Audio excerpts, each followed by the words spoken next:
according to many experts, more than 2 billion tons of carbon emissions will come from your seabed. Does that give you the right to lecture us on climate change? I am going to lecture you on climate change. Freaking glorious. President of Guyana. This is an impoverished nation in South America. They recently discovered oil off their shore, and they are drilling the heck out of it, finally funneling some money into that poor nation. The president of that country sat with a reporter at BBC who is really upset about the idea that they would drill oil in their country. And then the president decided to push back a little bit, actually quite a bit. Take a look. Let's take a big picture look at what's going on here. Over the next decade, 2 decades, it is expected that there will be $150 billion worth of oil and gas extracted off your coast. It's an extraordinary figure, but think of it in practical terms. That means, according to many experts, more than 2 billion tons of carbon emissions will come from your seabed, from those reserves, and be released into the atmosphere. I don't know if you, as a head of state, went to the COP in Dubai. Let me stop you right there. Let me stop you right there. Do you know that Guyana has a forest forever that is the size of England and Scotland combined? A forest that stores 19.5 gigatons of carbon, a forest that we have kept alive, a forest that we have kept alive. Does that give you the right? Does that give you the right to Does release that all give of this you the right? carbon Does from... that give you the right to lecture us on climate change? I am going to lecture you on climate change because we have kept this forest alive that stores 19.5 gigatons of carbon that you enjoy, that the world enjoy, that you don't pay us for, that you don't value, that you don't see a value in, that the people of Guyana has kept alive. Guess what? We have the lowest deforestation rate in the world. And guess what? Even with our greatest exploration of the oil and gas resource we have now, we will still be net zero. Guyana will still be net zero. With all our exploration, A couple of we'll points. still be net zero. Powerful words, Mr. President. Hold on. A couple... I am not completed as yet. I am not finished as yet. I am just not finished as yet. Because this is the hypocrisy that exists in the world. The world in the last 50 years has lost 65% of all its biodiversity. We have kept our biodiversity. Are you valuing it? Are you ready to pay for it? When is the developed world going to pay for it? Or are you in the pockets? Are you in the pockets of those who have damaged the environment? Are you in the pockets? Are you and your system in the pockets of those who destroyed the environment through the Industrial Revolution and now lecturing us? Are you in their pockets? Are you paid by them? Are you paid to give their Mr. President. That's freaking glorious. And we're going to run this through again and sort of marinate in the best moments. Some facts here first. That's Stephen Sakur for the BBC. The name of his show is Hard Talk. I'm going to go in there and ask the tough questions and speak truth to power on behalf of king and country. That was Irfan Ali, the president of Guyana. Now, do you know Guyana? There's a lot of people assume that Guyana is in Africa and it's an African nation. They're actually right here, the north coast of South America. They border Venezuela, also an oil-rich country. But Guyana has always been a very impoverished nation. In fact, up until this moment, the only time you've probably ever heard of the country of Guyana is because of this guy, Jim Jones. Jim Jones, the American cult leader who fled to Guyana and created Jonestown down there, where there were horrible things going on with children and families. And you'll remember there was a big scene there in the 70s where there was a congressional delegation who came down to inspect to see if anybody was being held against their will. And shots were fired as the congressman was leaving. The congressman was assassinated. And as they were flying out, well, Jim Jones passed out the Kool-Aid. You've heard that term before. Drink the Kool-Aid. Of course, that Kool-Aid was laced with cyanide, and, well, it was one of the most devastating mass murders in world history. This was the result. This was the result of all of those poor brainwashed individuals drinking Jim Jones's Kool-Aid. Now, when you're a country and that's your major claim to fame, that you were the home of one of the greatest single mass murders of all time by a religious cult leader, generally speaking, you don't have a whole lot going for you. But suddenly now Guyana discovers oil and they're like, okay, baby, we are in. We're going to start pumping oil and we're going to get out there into the oil market because oil prices are really high because Joe Biden has decided we're not going to drill any oil here in America.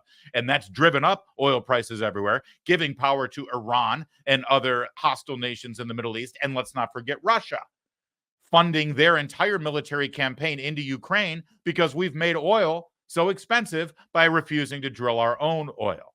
Now, this guy, Irfan Ali, the president of Guyana, he's a whole lot smarter than Joe Biden.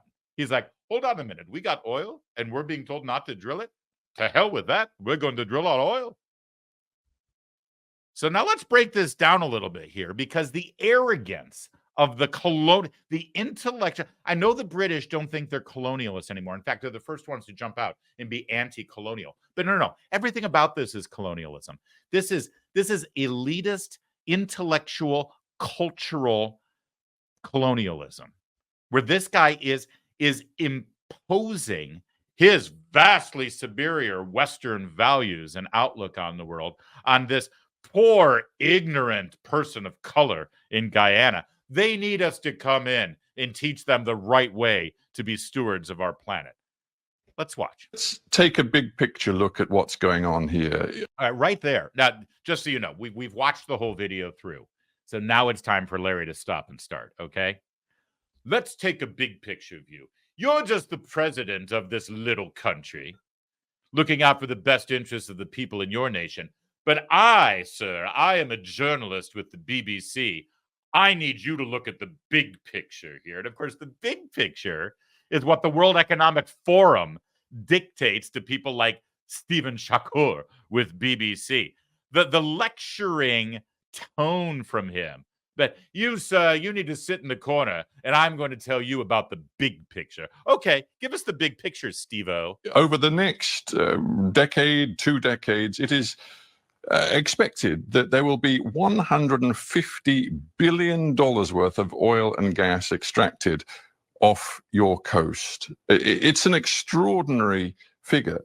By the way, for a nation like Guyana, this is great news. If you really care about people around the world, the fact that this little poor country is about to discover over the next 10 or 15 years $150 billion worth of wealth from their natural resources, it is a miracle from God.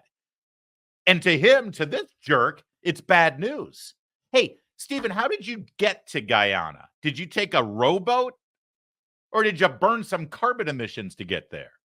But think of it in practical terms.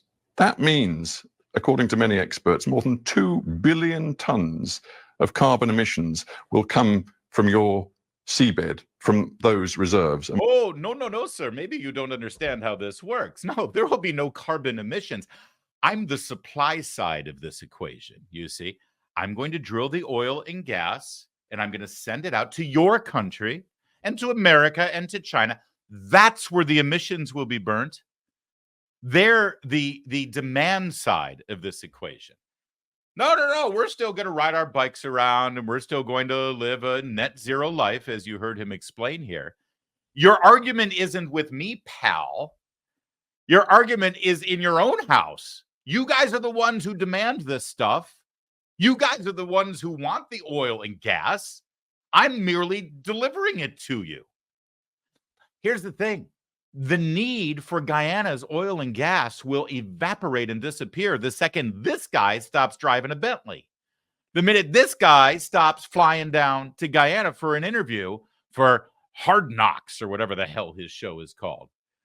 The need will completely dry up when he stops broadcasting on television because they need all that electricity to do it. You think a solar panel is powering his cameras and his satellite? The arrogance, the absolute arrogance from this guy. But God bless the president of Guyana for not taking any of it. Be released into the atmosphere. I don't know if you, as a head of state, went to the COP Let me in stop Dubai. you right there. Let me stop you right there. Do you know that Guyana has a forest forever that is the size of England and Scotland combined?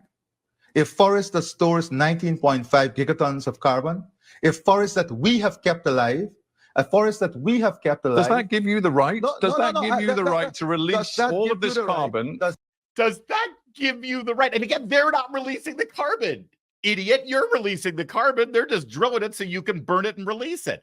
And by the way, I'm glad he mentioned forestation. So 20 years ago, I think, in this part of South America, Brazil, Guyana, other areas, the big concern was the Amazon was being cut down, the deforestation of the Amazon. You remember this craze? Their big worry was that all of the trees were being cut down for development of Brazil. They're so anti that. And then again, it's always these countries that aren't allowed to develop, right? And we go, oh my gosh, we can't do that. We need the Amazon forest because it's the planet's lungs. Remember this? It's the planet's lungs. We need them to breathe. And of course, those trees, they do. They breathe in carbon dioxide and they breathe out oxygen. And we need those trees. You can't cut down your trees. So Guyana's like, all right, I guess we won't cut down our trees. We're getting lectured to by the World Economic Forum and pasty white boys with blue ties. So we won't develop our country. What do we get for that? They get nothing for that. They get nothing. And I love the fact that he said our forests right now that we have kept pristine so that we can continue to be the planet's lungs is larger than the entire island of Great Britain. And last I checked, you guys developed that island quite a bit. You cut down your trees without any problem. And you burned coal that you found on that island without any problem. You had that whole industrial revolution back in the 19th century. You built yourself up so you could be an empire and the sun never sat on it around the world. And now our little country that's only been known about Kool-Aid drinking and mass murder, we finally find some oil and gas. We want to pump it up so we could actually have an economy. And now you're telling us we're not allowed to. Go pound sand, Brit. It's beautiful. Absolutely beautiful. I want to go down and visit Guyana now. I want to give them support. I am not going to be visiting Guyana. But I'm happy for them that they get their gas and oil. There's one other aspect of this, by the way, before we move on, that needs to be said. The underlying message from this Brit, and I love the Brits. I do. They're great.